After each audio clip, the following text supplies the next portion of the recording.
Hello, everybody, and welcome to the Atomic Salt Live Show. This is the weekly live show. We're going to discuss everything in the tabletop hobby world. As always, I'm joined by Casey Roberts. Casey, how are you this week? Good evening, Alan. Any better? I'd have to be twins. Gonna clone yourself now, huh? You know, if one of me is good, two of me is better. But, in fact, we've actually got two other people on here with us tonight. So, Chad, Darren, after that most awkward of intros ever, why don't you say hello? Hello, everybody. Hey, how's it going? So this is Chad Ball and Darren Clark. They're good friends of ours. They're in our local gaming group, and they just went to the Las Vegas Open. They're going to tell us a little bit about that here in just a bit. Let's start it off by how we normally do. Casey, what have you done this week in the hobby world? So I actually got sent away on a work conference, and so that means I actually got a chance to do some painting. Work. Yeah, work. Hey, they pay me, so. Did these are the Super Dungeon Explorer models that we got from the Relic Knight Kickstarter. We got Calico Kate and Sebastian Cross.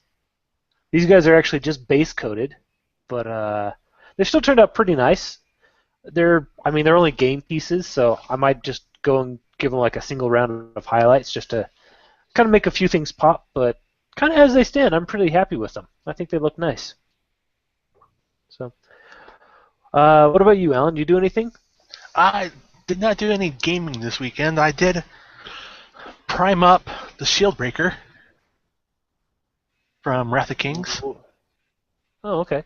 And yeah, this is for a monthly challenge on the Geek Garage Clubhouse on Facebook. It's Monster Mash Madness, so kind of like March Madness. So 30 for the month, paint up something monstrous. So I'm choosing the Shield Breaker. Other than that means that your wife could totally paint up a monstrous creature for you. I think that goes against everything that's about, right? You have to do your own models. I mean, pro painted, right? Or all right. Well, all right. Okay. And speaking of painted stuff, I happen to get the Angel Heraldez Masterclass book in the mail. So yeah. Ooh. That was my weekend.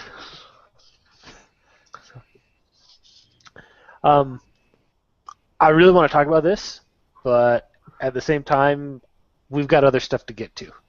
We'll skin this cat later. Chad, Darren, what did you guys do this week in hobby?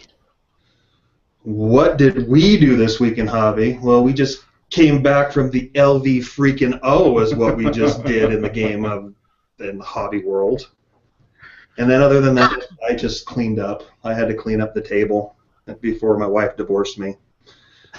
Left a huge mess before. I actually relaxed for a little bit, and then I actually started priming my tanks.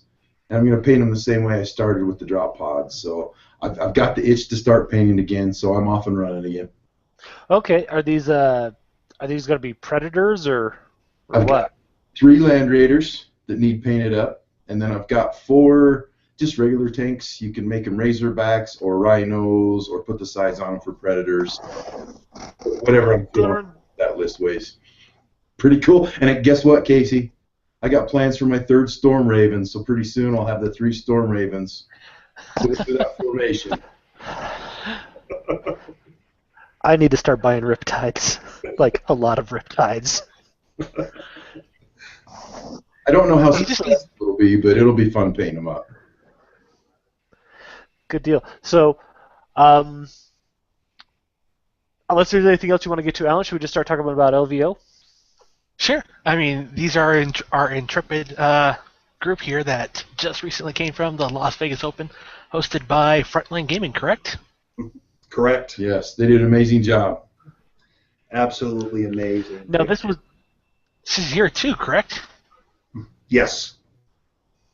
And it doubled over last year's numbers, so I imagine with the feedback they got, it's going to be even bigger next year. Okay, so what armies did you guys bring? Well, I brought. We both did the friendly, which is a 2,000 point list. It was unbound. 40K. It has some Right. restrictions on what CAD you could take, and then we also did the Highlander, which was 1,500. For both of those, I took bugs. I took my Tyranids. That's the only army I got.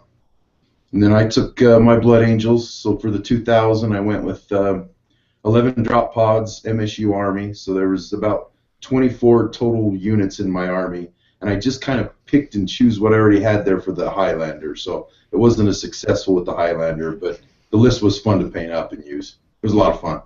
Cool. So let's talk about those lists for a little bit, if you don't mind. Oh, Chad, I've got a picture of your bugs up here, so we'll start with these guys. And they look amazing. oh, well, that thanks to my wife. I have not the patience nor the talent to paint, so she's kind enough and loves me enough that she puts up with me being a Warhammer nerd, and she paints them for me. But she also reminds me how much that she does love me, and she says anytime that I feel bad or I get angry at her, I take a look at my bugs and know that she suffered these ones. But anyways, I try to do a theme for the friendly. They wanted us to do a themed list, so I was thinking for bugs, what can I do? And I went with death from above and below. So I took 4 flying hive tyrants with the twin link devourers and the e-grubs, hive crone, 3 molochs, and then two spores with Turvagon and an exocrid. Okay, so what units did you put in the spores? Or did you have anything that you were consistently using the spores for?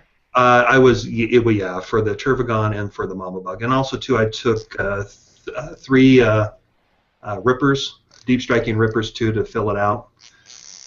And yeah, it did. It was a fun list. It really was. How did those rippers work out for you? As far as giving my opponent easy points to kill and purge the alien, yeah, it worked out really good for him. Just excellent. No, there's a couple of the Maelstrom missions that I was able to go and deep strike them on objectives and get some points there. So that was the whole thing. I really wanted to not do an unbound list. I wanted to keep it within a detachment. So I went with the Leviathan detachment, and yeah. So what you see there is an actual legal detachment. It's not unbound. Wow. So what does the Leviathan detachment give you? I'm not the most fluent on the bugs. Oh, what it does is it opens up for 3 HQs, but you have to take 3 troops, and then it also gives you a better warlord trait list. The warlord traits for the codex are just crap, basically. But with the Leviathan detachment, you get like +1 to reserves. Let's see what else. I can't think of it off the top of my head. That but right there is warlord traits in that too. But the drawback is that you can't have objectives secured with your troops. Well, since this was unbound, I guess probably most people didn't have that rule going for them anyways, huh? I didn't face anybody with that. No, I don't think there wasn't too many people that had objectives secured in their armies for this one. So, okay. How did the bugs play with the new codex? Oh, what was that, Alan? I'm sorry. How did the bugs play with the new codex? I mean, were they competitive? Oh, were they competitive? Hello, they won the LVO. No, it was really cool. There was a lot of people playing bugs, and there was a lot of people that were using bugs as a detachment, an allied detachment, even in the competitive games. So it was really cool to see a lot of bugs. We actually walked around before for the competitive, and there was a lot of bugs. There wasn't a whole lot of Eldar or Dark Eldar or the other ones we thought would be there. There was quite a few bugs there. Ah, look at the glorious army. Yeah, you like that? I'm amazed. So for everybody who doesn't know, like Darren's drop pods, the last time any of us saw any of these pods, he had like 6 or 7 of them, and they were all gold colored. So these have been like almost totally redone. Major. Or you have. and he got a lot of compliments on his army. Seriously, a lot of pictures taken, a lot of people. And there's a few that are like, "Oh, who's the douchebag that brought 11 drop pods? Oh my gosh, that's so OP." There was a couple of those, but they were just kidding. But. And those were Brian and Russ too from the local gaming group, and they brought their Eldar list that were way OP. So yeah, exactly. They can't talk because they basically table all four of their opponents. They did. Oh, how OP is that? Oh, yeah. We went 2 and 2. Oh. Okay, D. So walk us through your list here. What are we looking at in this picture? So you got 2,000 points. I wanted to just take maybe the 5th company of the Blood Angels, which means I kind of wanted to represent everything there. I knew it wouldn't be the most competitive, but the fact that someone was going to see 11 drop pods against them, I just thought would be awesome. I was hoping that was the effect, and it really was. So we've got 11 drop pods there. The first unit is the Honor Guard. They have grab guns. Then there's 4 tactical 5-man squads, 3 with heavy flamers, 1 with the las cannon. Then we've got 2 Devastator squads, and each of them had 4 heavy bolters. Yeah, I know not the most competitive, but fluff-wise, I just thought it would be cool to see 24 heavy bolter shots being thrown out there each turn. So I kind of like that. They didn't do so well, but it was fun taking them anyway. So and then there was a detachment of Death Company with jump packs. So there was 8 of those, 1 with a Thunder Hammer, 1 with the Power Fist. There was a Terminator captain with a Thunder Hammer and Lightning Claw. And then there was a Fragioso with the frag cannon and a melt-a-gun. And then we took old Dante to lead the whole thing. So it was kind of an MSU army. I knew it wasn't going to do it good in a lot of things, but the Maelstrom missions, I ended up winning both of those. So go figure. Okay. Did you use any special detachments with these? I didn't. That's just a regular Blood Angels company. No extra formations, no nothing. So they took away objectives secured from us. But they gave us Furious Charge and the Red Thirst, which means on the charge now, +1 initiative, +1 strength. So when we're charging, it really is a good bonus to have. So how did you like Dante? Like I know that he got a few tweaks done, and a lot of people felt that he really needed those tweaks. Did he end up doing some work for you? You know, I got to tell you, he really let me down the first 2 games, and then he was a monster the last 2 games, and that's probably more associated to my rolling than anything. Any of you who played against me know I roll horribly, but yeah, he died pretty fast the first 2 games, but the second games, he took shots because the one guy was mad that him and the Death Company just pounded him a little bit, and everything in his army shot at him, and his 4+ invul save and 2+ armor, he tanked them all. He didn't even die. So he did really well after that. So the very first, I thought, I don't think I'm bringing Dante again.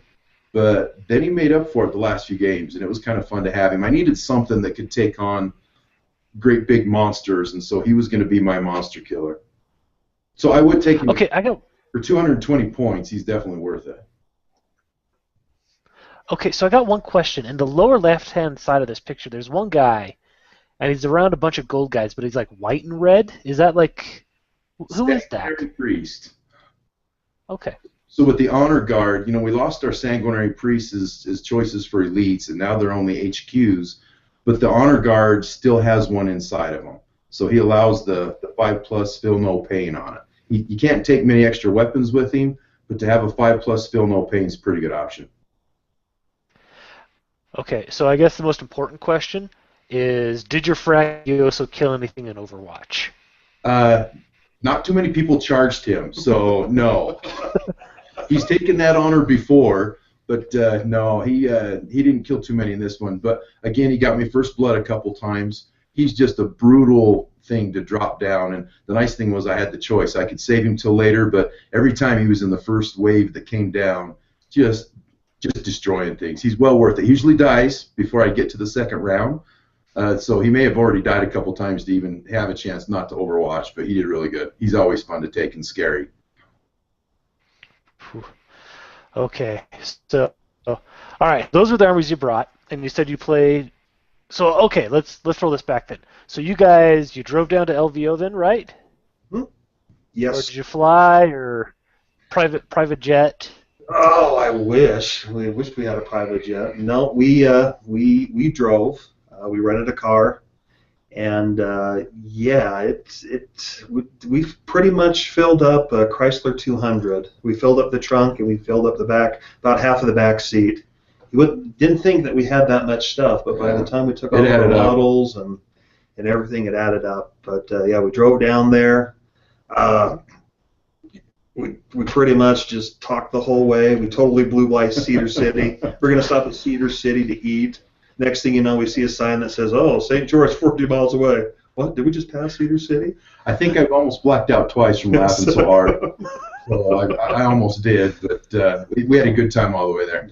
It was stopped for a burger someplace, had a good time, got a good burger, and then took back off to Vegas. So we made good time too. Yeah. Did you see many Utah folks there? Yeah, we did. We saw a couple, like I said, Russ and Brian that play in the end zone. There was a couple others that were playing War Machine that was there that I knew quite a few of. So not a ton, but we represented pretty well. Yeah, and there was I can't remember his name, but I guess he lives up in Logan. He's a manager of a gas station up there in Logan too.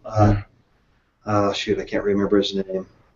Yeah, but anyways, they were Russ and Brian.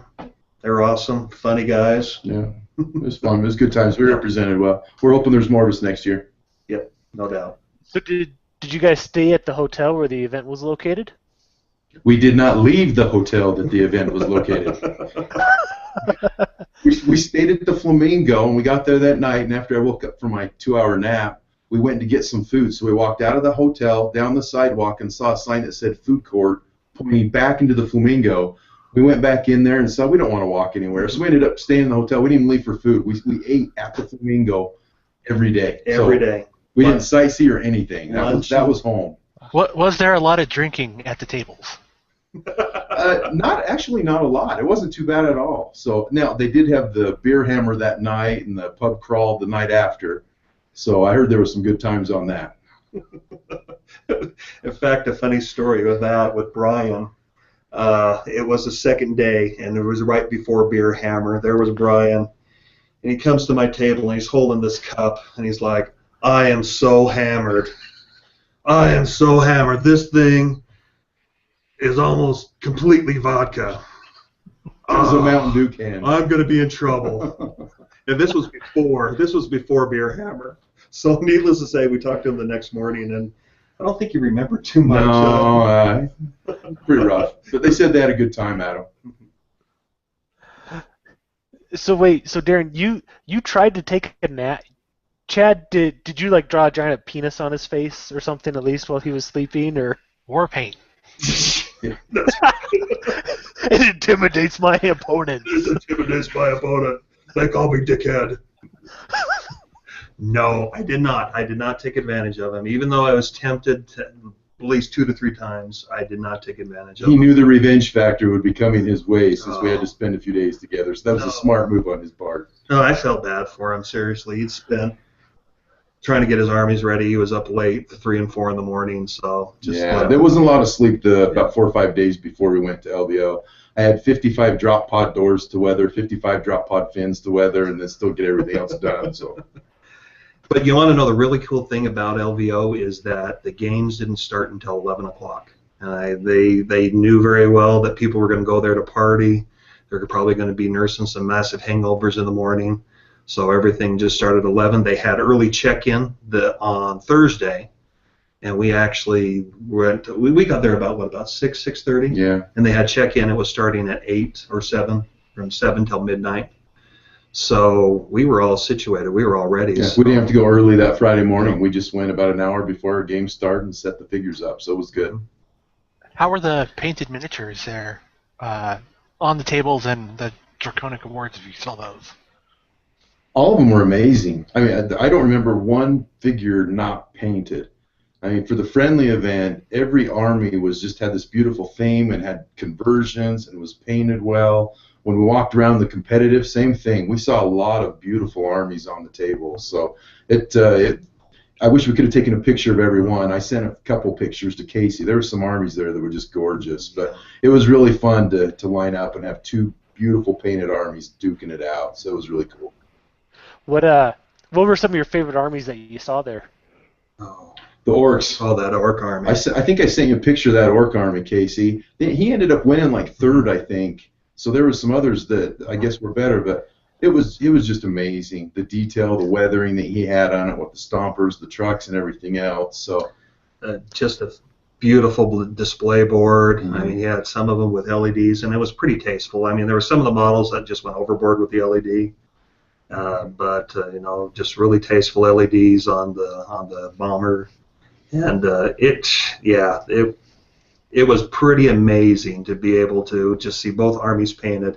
And then the terrain too. They had mats, the frontline mats. Yeah, frontline gaming mats. Frontline gaming mats on every one of the tables, and then the terrain. All the terrain was just fantastic. Yeah, the terrain was different too. It wasn't just 5 pieces of terrain. It was all different themed. I counted. There was over 130 Warhammer game tables. There was probably another 30 or so War Machine. But we counted in just the mats that they had, that's what they had available on the tables. And each one had plenty of terrain that looked really good. They did a good job on it. Well, and they matched the terrain with the mat too. So that was really cool. So if you had like a snow theme like or whatever a snow else. theme, I mean, they had snow terrain on there too. So it was They beautiful. did a good job. They did a really good job. How many Imperial Knight Titans did you see? There were so many. Can you believe there was none? Yeah. I was shocked. Nobody brought any of those. That's sarcasm. That's another thing that people at the Las Vegas don't get sarcasm for some reason. We'll tell you stories of that too. One guy had a list of just 6. That was basically his whole army. But we saw a lot of armies with at least 1. I faced 2 just in my 4 games that I had in the friendly. So, but I love them. I love seeing them across the table. I think it's a challenge, and sometimes they did really well, sometimes they didn't. So some people may say they're OP, but I think it was great. Bring them on. Let's see how they do. So it was really fun to see that many, and really good paint jobs too. Okay, so let me go back to the terrain real quick. You said that we were using the Frontline. I think they're called the Fat Mats. Yeah. Is that the ones? The brand? How did you like playing on those? Like, because I've heard it's like a mouse pad kind of material. Yeah. Very cool. I almost bought one, but I wanted to make sure that I had enough gas money for the ride home. Didn't leave Chad stuck with the bill. But the mats are incredible. They play really well. The figures slide on them really well. The dice roll on them well. They're durable. They're very cool. And they introduced a couple new mats too, so there's a lot of choices. They're really good. And they did sell the mats afterwards at a 10% discount, and I was tempted to buy one too, but you know, again, even at 10%, that puts it at what, about 85, I think. Still worth it for a gaming table that you can roll up in a box like that big and store away. So definitely a good value. Okay, so how many people then were playing in the friendly and the Highlander tournaments? 36 in the friendly? I think there was more than 36 because they had tables in the back. Tables, remember? So there's more than 40 in the friendly. So that worked good. The Highlander, I didn't think there was going to be that many Sunday, and then all of a sudden, probably at least 40 again showed up for the Highlander. And as we were talking with people from the competitive, and they heard how much fun we had in the friendly, they said they were going to do that next year too. So quite a lot. There's at least 230 in the Warhammer competitive one, they said. That's a lot. Yeah, it's like one of the biggest in the country. So they had a lot of people playing. Do you, by chance, know how many game systems that were down at this event? Let's see. There was Drop Zone Commander. There was Malifaux. There was Infinity. There was War Machine. War Machine. I know they had a couple other demos, but I'm not sure what. Those are the ones that we just. And then 40K. They did have some fantasy going on there too. Yeah. In the main room, that big event room, they had the War Machine and all the 40K. In a couple other rooms beforehand, before you walked into the main room, they had a couple other rooms where they did the seminars. I heard they were really good on the seminars, so we'll try and hit one next year. But they had the separate rooms with all the Infinity. They did some podcasts in some rooms that were right there. So they really had a lot of space to fit everything in without being too cramped. Yeah, we poked our head into the room where they were doing Infinity and Malifaux. And there was a lot of people that were playing Infinity and Malifaux there too. It was a pretty good-sized game room, and there was good terrain on the boards there too. Good terrain on there too. Beautiful terrain. Yeah, it was impressive. And the thing that was really impressive about it was that there was just this. I don't know, just this energy, this Excitement. buzz. There's an Yeah. excitement. And you just walk into that room and you see just tables that are just decked out, and just it was just an awesome experience. So did you guys try demoing any new games or try anything new? We ended up playing most of the time. We had ourselves booked because the tournament started Friday and went from 11 to about 7. Saturday from 11 to 7. And then we were in the Highlander Sunday that went, I think, from the same thing, from about 11 to 7. From 10 to 7. 10 to 7. So we didn't get a chance to do many demos because the demos would usually start about 10 or 11 that morning.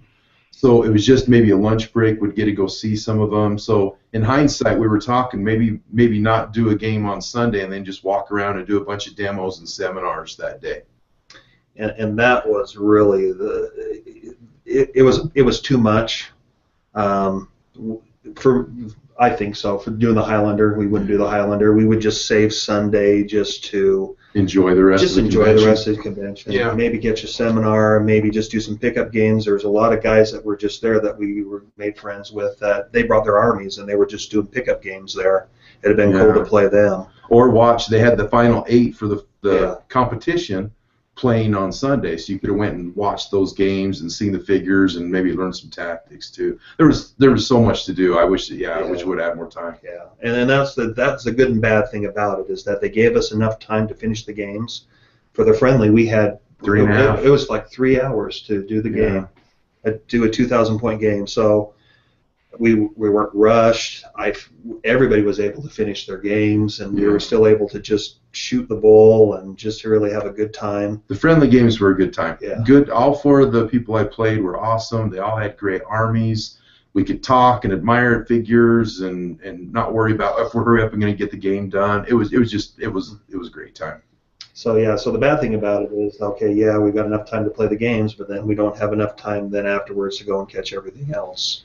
So, but yeah, by the time we got to Sunday, everybody was fried. I was fried. He was fried. Even the people that I played, the 2 that I played, they were fried too. That's where you need 2 of you, like you said before, Casey, in the opening statement. You can take your twin. Take your twin and go have the fun there. Racy Cobbers. My evil twin has a mustache. Evil twin, Racy Cobbers. Oh. Okay, so talk about the friendly for a few minutes. Darren, we'll start with you, and then we'll go on to Chad. But I think you played 4 rounds. Can you tell us who you played? Yeah, first round was versus Chaos. He had a knight, a bunch of obliterators, a bunch of what else? He brought in summoned some demons in the very first, and that was not a Maelstrom game. So we each had an objective in our area and one in the center, and it was a brutal fight. He took it at the very last by deep striking his dreadnoughts in from behind and taking my objective from me. So he ended up winning pretty handily, but it was a very fun game. Second, doesn't sound friendly at all. It doesn't, but it's very fun when you see those armies. He didn't really like seeing 11 drop pods either, but he played it very smart, so it had fun. The second game was against a guy who had a custom-made army. He did all these conversions for Thousand Suns using a Chaos army. And that went down to the wire and Maelstrom-wise because I had so many points with drop pods landing near objectives, which is what the goal was for me. I ended up winning the Maelstrom one. So the third game was against an orc player who had a huge stompa and about 5 trucks filled with boys. So his boys and trucks surrounded his stompa and kept my drop pods from coming in and melting everything to death. Well, that Stompa makes them fearless too, doesn't it? It does. So even when I'm shooting, it makes it really rough. They're not going to run away. So at that point, I made a decision just to kill everything but the Stompa. So that's what we did, but that was kill points. And looking at my army, I had 24 possible kill points. He had like 20.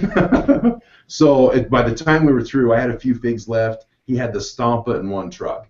So he ended up winning that one pretty handily, and I knew kill points I was probably going to be destroyed. But again, epic battles. It was just we had some good times there on that one. Then the fourth one was against a fellow Marine player, and so he had a knight. He had a bunch of other things too. I can't remember, but the Maelstrom-wise, again, because of my drop pods and my MSUs all over, I won that one pretty handily too. So I went 2-2. 2 losses in non-Maelstrom games, 2 wins in Maelstrom games. So it was a fun time.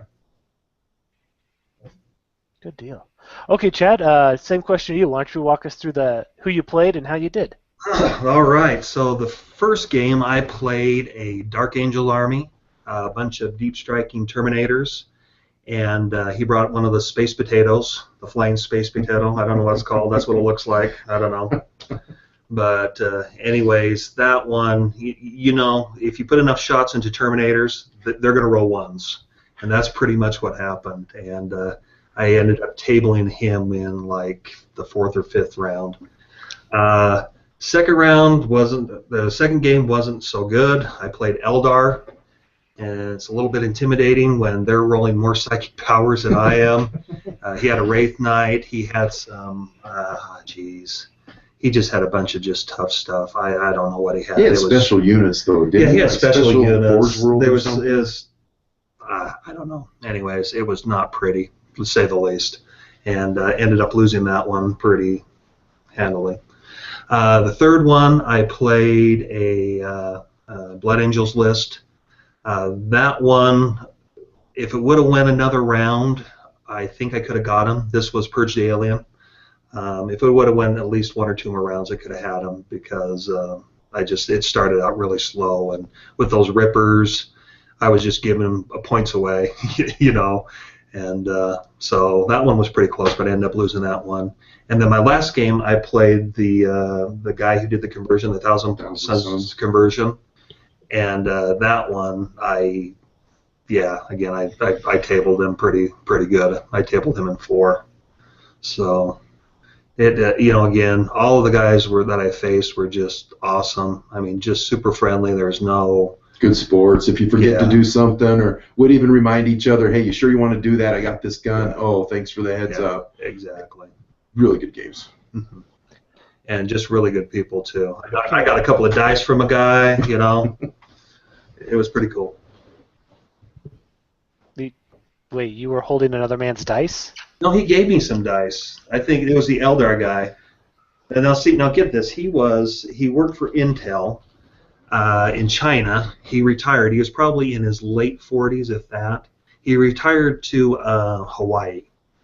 So that should tell you he's probably got some money. So yeah, and I guess I talked to him a little bit later afterwards, and he's involved with Table War Gaming. Yeah. He does something with them. So he had like this bag of dice that he was just handing out to people that he played. So he gave me a couple of dice from Table War.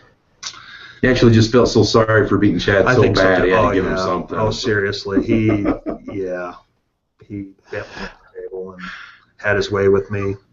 Didn't pull my hair, didn't whisper sweet nothings in my ear. He just made me take it raw dog style. Well, if you're gonna have a sugar daddy, you might as well be a rich one, right? That's right. Hey, I took it. Took it like a man. Okay, so this was a friendly competition, and these were themed lists. But looking back, if you could make any changes, what would you have tweaked in your armies, if anything at all? For this list, I don't think I would have tweaked anything because what I was going for was 11 drop pods. To fit 11 drop pods, I have to take small 5-man units. And so I wanted the effect of the 11 drop pods. I got it. You know, everybody loves seeing the 11 drop pods. They couldn't believe there was 11 drop pods, and that's what I was going for. I knew it wouldn't be competitive. Next year, I want to do the same. I want to do something fluffy, something that'll still be competitive, but still look cool on the table. So I've got some ideas, but I'm not going to say anything right now because I want to be a surprise. See what GW does for you. That's right. If I was to do anything different, I would have probably dropped the Turvagon and would have picked up an extra Exocrine just so I have some pretty tough shooting. Next year, though, I'm hoping that there'll be a Gene Stealer cult list. So that would be scary. If there's a Gene Stealer codex, then probably start throwing money at that and take something like that for the LVO because I think that'd be pretty awesome. If the rumors are right.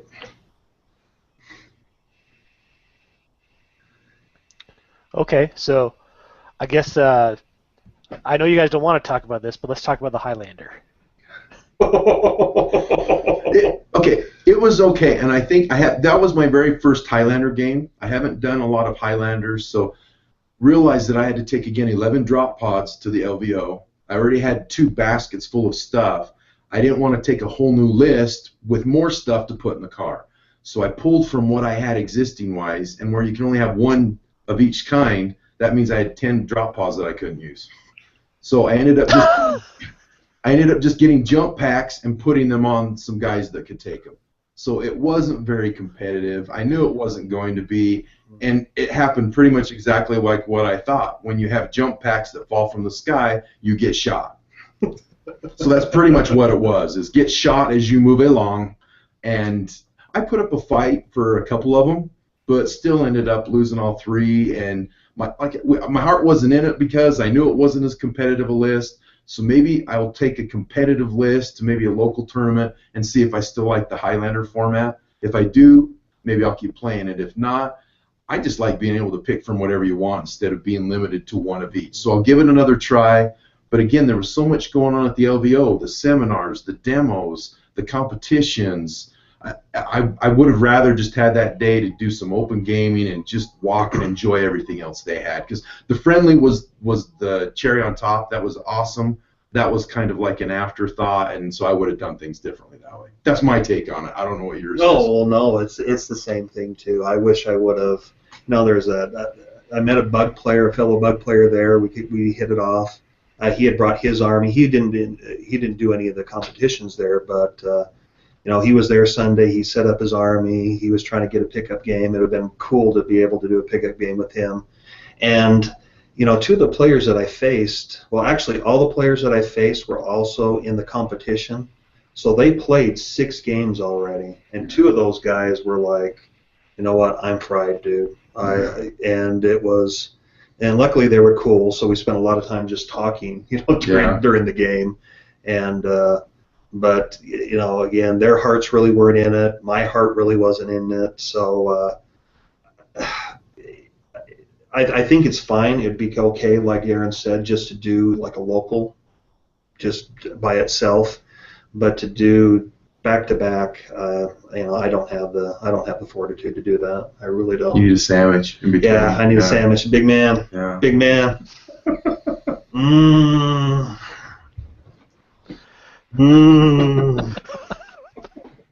You don't get this. You don't get this by playing Warhammer all the time. You got to take a break. So, being a gamer convention, was there any of those guys there? I didn't have any opponents that were there. We saw a couple. For me, the first guy that I faced in the Highlander, he had a lack of hygiene. He used a strategic tactic known as stink your opponent out of the game. Man. And like I pointed out, that picture that you sent, that was him. He was wearing that same outfit the first day. Now, 3 days later, he's wearing that same outfit. You tell me. And but no, he was a nice enough guy. Everybody that we faced were nice. I guess the War Machine crowd was a little bit rough. Yeah.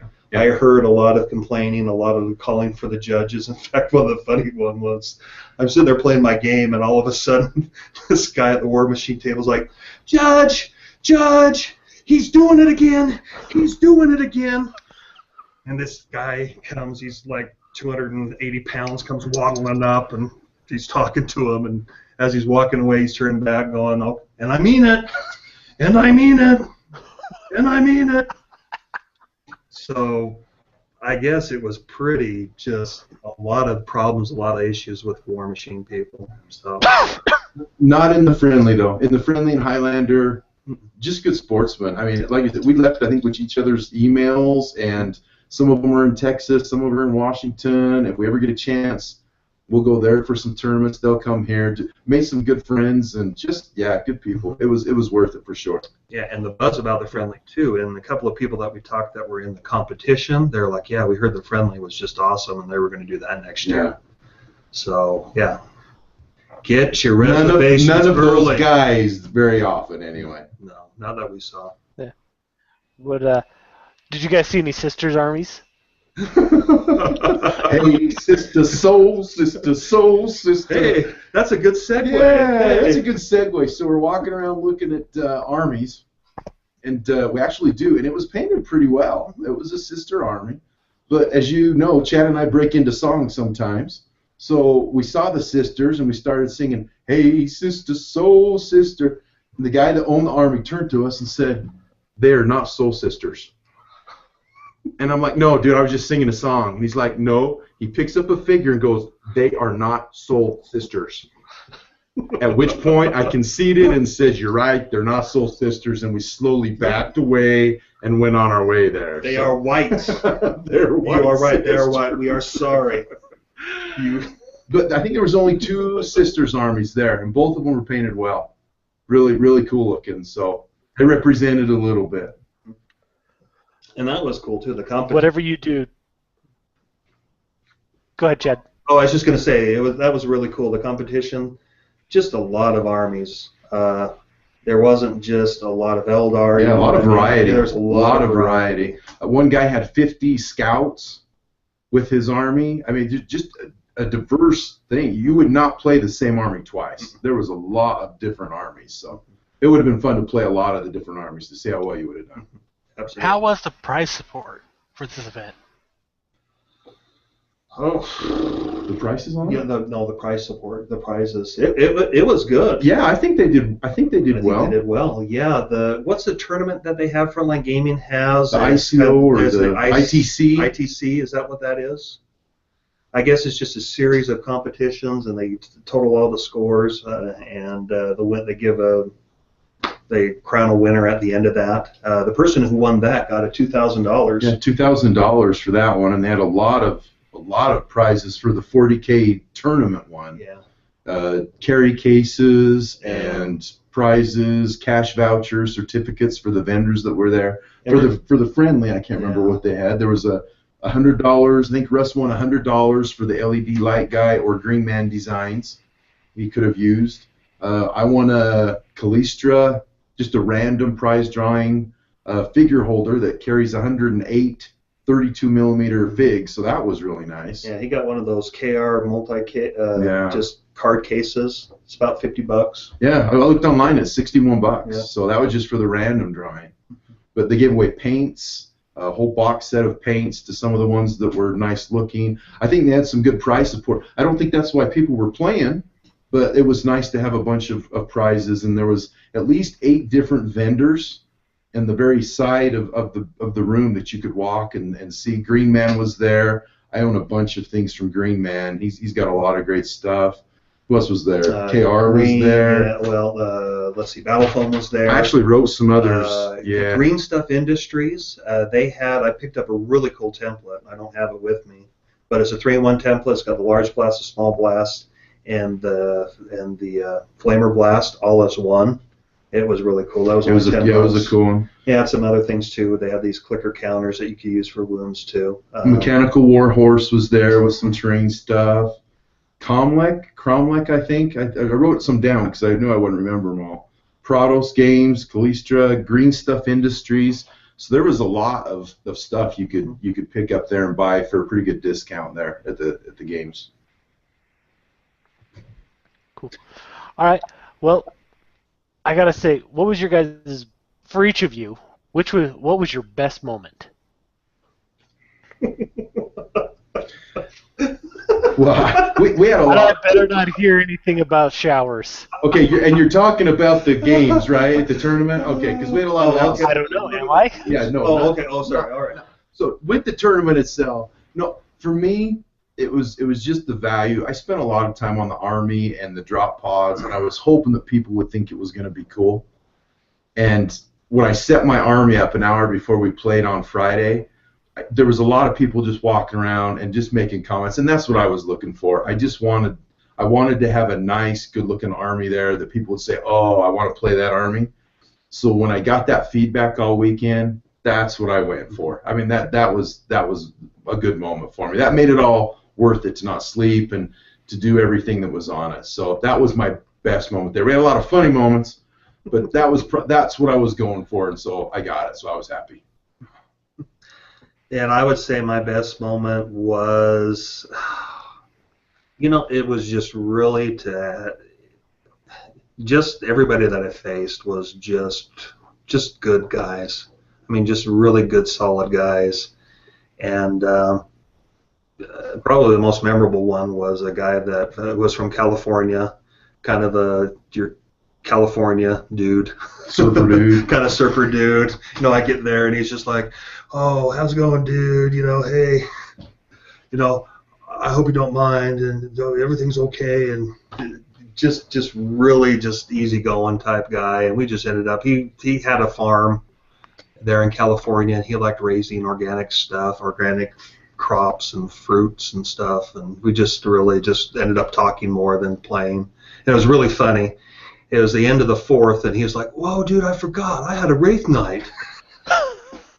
And he had him put on the table. Where's my Wraith Knight? Like, oh yeah, I could see how you could misplace that small figure. Dude, is it okay if I bring him on? Sure. But no, it was just the people that we met there were just all just really cool, solid people. Yeah, he was going with something organic. What was that, Alan? Would you guys go back next year? Already planning on it, saving yes. money. Okay, so now more importantly, on the table, what was your worst moment? Like, what was the worst thing that happened to you? Oh, for me, it was playing that Blood Angel list in the third game in the friendly, and my Molochs, for some reason, oh my gosh, my scatter dice, they left me. In fact, I gave my scatter dice away to somebody. I said, "Here, you can have them." And the guy's looking at me like, "Really?" And I said, "Yes, just take it. Get it away from me." But those Molochs scattered, I kid you not, 10, 11, and 12 inches every time. And then I was always put in front of, an army. They just got spanked, and or right in front of the Storm Raven. And those were just easy kill points. That was bad. I didn't have a lot, but my first game in the Highlander, my first opponent was Dark Eldar, half Eldar, everything shooting. And I told you before, I'm jump packing it in, so I'm getting shot to pieces like crazy. But a defining moment, Dante comes down, 1d6 scatter, lands behind, with an assault squad. So he lands behind this dark elf corsair huge ship, and I've got rear armor, I've got a sergeant with 2 Infernus pistols, 2 Melta guns, and Dante's Infernus pistol. I hit 4 times, and he has a 5+ invul save, makes 3 of them. And then on my damage, I roll a 1 for my Melta. So I did 1 wound to him. At that point, I wanted to throw the dice, and I was done. But he destroyed me anyway the next round. So I wanted to scream and say I'm dumb, but I tried to be a good sport and just kept playing. So, but that was horrible, absolutely horrible. Okay, well, it's about time to wrap it up. You guys got one more shot. Is there any cool story, funny story, story that you don't want your wives to hear? Because let's be honest, they won't listen to this. This is your chance to tell your defining LVO moment. We got lots of them. Yeah, we got lots of them. Overall, it was a great time. We plan on going back. We plan on doing the friendly again. My ending story would be Casey and I know it may not look like it, but we can be pretty imposing looking guys. And we got on an elevator to go down and play, and we're in the back of the elevator. A young couple gets on, and the guy's maybe 5'4", and his girlfriend's 5'3". We stop at a floor, and the doors open, and this little Oriental kid starts running onto the elevator.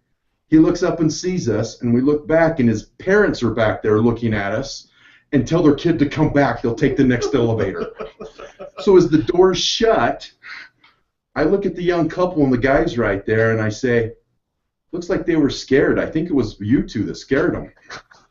And the guy goes, "I think it was you two."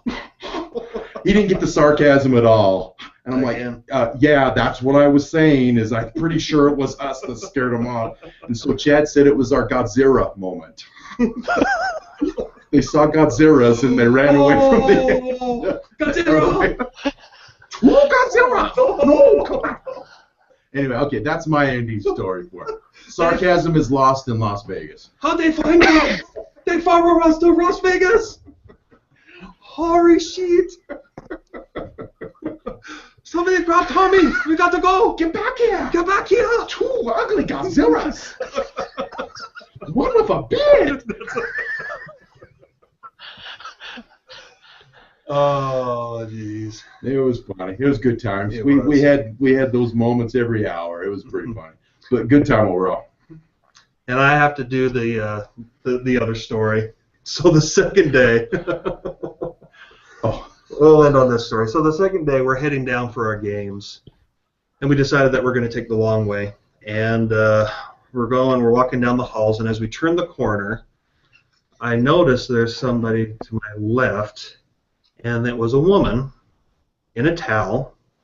And of course, when you see the towel, you naturally want to scan to make sure that it is a towel.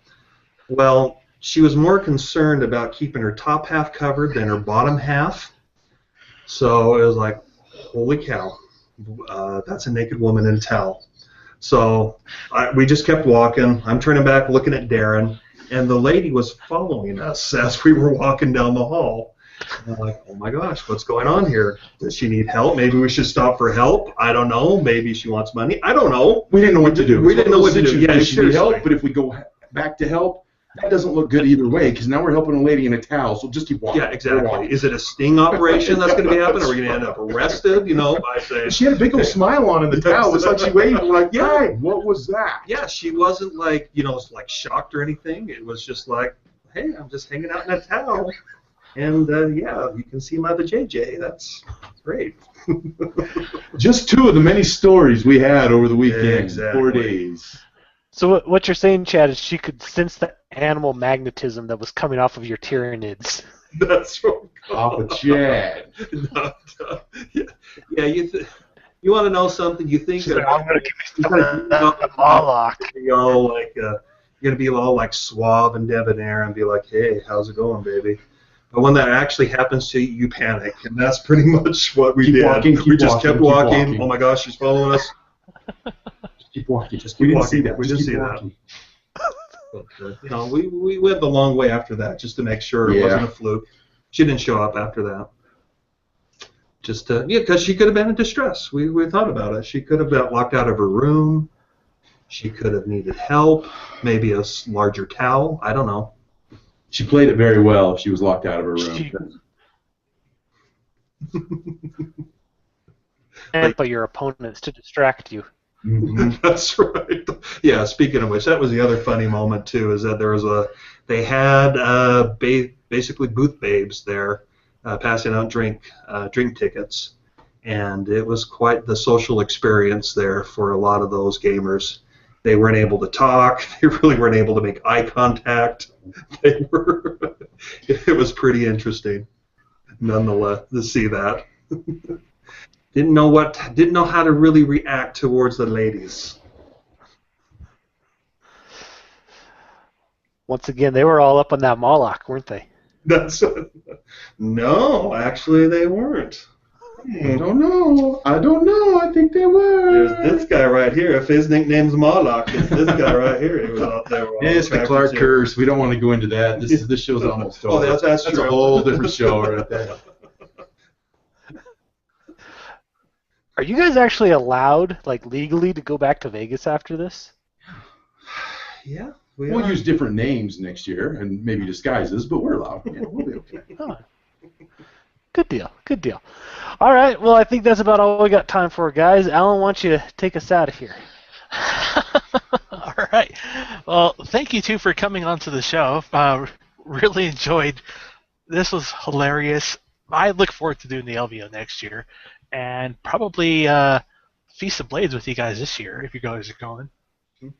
Oh, definitely. I mean, seriously, if you got to go to one, I mean, go to the Las Vegas Open, because the buzz is going to be even bigger next year. So there's a lot of people that said go to the Nova. They said the Nova is a really cool competition too. But that's in Washington, D.C. We'll see. We're stepping up. We did our first Feast of Blades last year. That was our first one that got us excited to do the Las Vegas LVO one. We did that. That was amazing. So we'll see. Summer's pretty busy for us, but we might try and hit one again at the end of the year somewhere. Hey, you could do the Bay Area Open. We talked about that. My daughter's moving there, getting married, so it could be a possibility to do the Bay Area one. Cool. All right. Well, thank you guys for watching the show. Tune in next time. Please comment below if you guys went to the LVO or if you want to go to the LVO. Let us know what you think. Like this video, share it with your friends, and subscribe to see more. And always, guys, if there's any bit of news or a product you want to point out to us, you can shoot us an email at theatomicsalt@gmail.com. This has been the Atomic Salt, and we've just blown your mind. Boom!